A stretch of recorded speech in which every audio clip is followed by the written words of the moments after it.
রান্না করব শীষ পালং।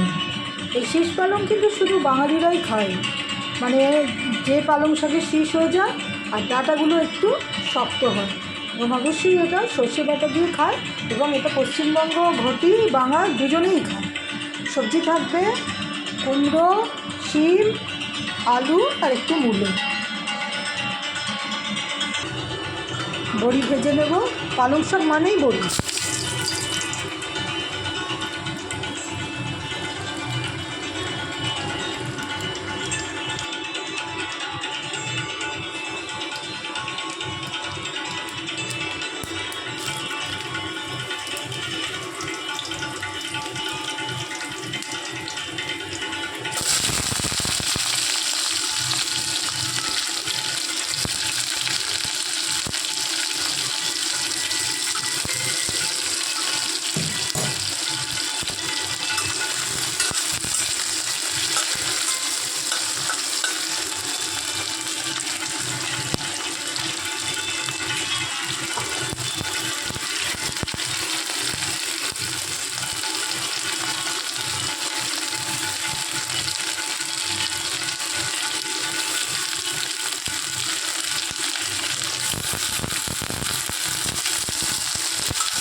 সবজিগুলো বেশ ভাজা হয়ে গেছে, এবার আমরা শাকটা দিয়ে দেবো, আর নরম সবজি সেটা আমরা উপরে দেবো, এটা আর ভাজার দরকার হয় না।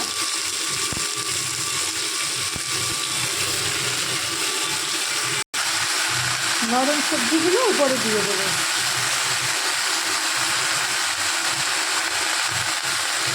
আমার কাছে একটু বেগুন ছিল, ওটা আমি আগে ভুলে গেছিলাম, আমি এখন এই বেগুনও একটু দিয়ে দিলাম। যে কোনো চচ্চড়ি, এটা তো সর্ষে বাটা দিয়ে হবে, পালং শাকেও শীষ পালংয়ের চচ্চড়ি, যে কোনো চচ্চড়িতে বেগুন দিলে তার টেস্ট বেড়ে যায়। কটা লঙ্কা দিয়ে দিলাম, তারপর এটাকে আমরা একটু নুন দেবো উপর থেকে,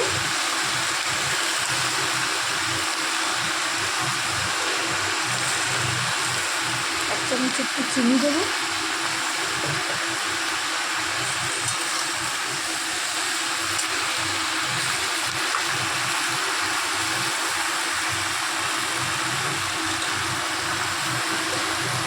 চাপা দিয়ে দেবো।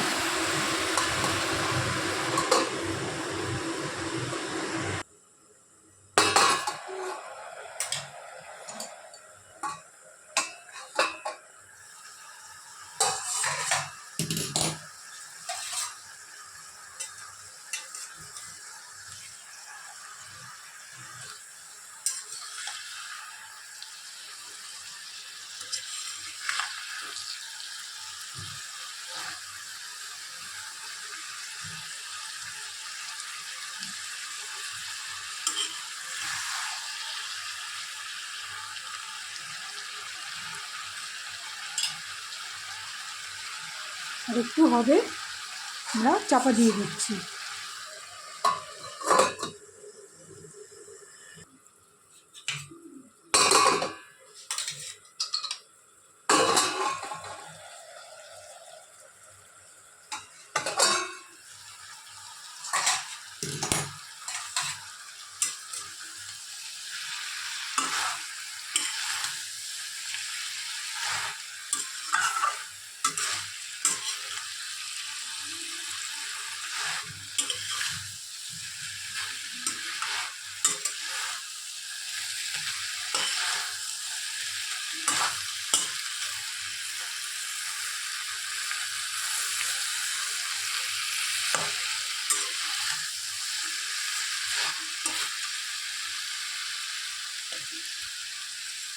প্রায় সিদ্ধ হয়ে এসছে সব সবজি, এবার আমরা সর্ষে বাটা দেব।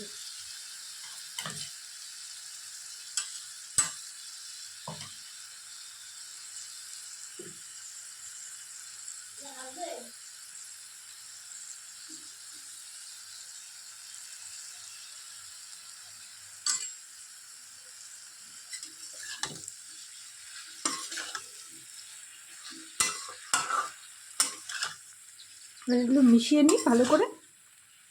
আঁচটা একটু কমিয়ে দিয়েছি।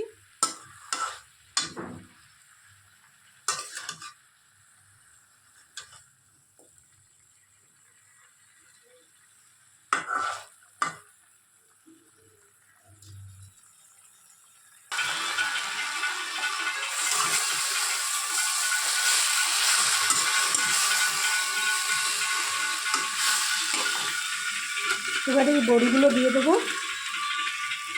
বিউলির ডালের বড়ি, খুব ভালো বড়িগুলো।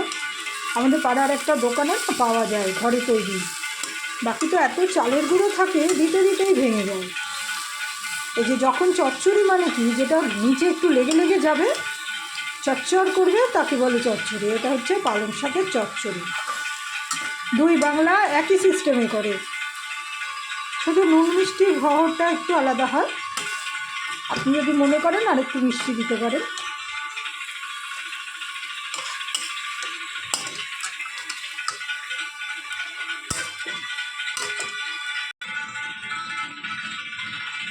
শীষ পালংয়ের ঘন্ট।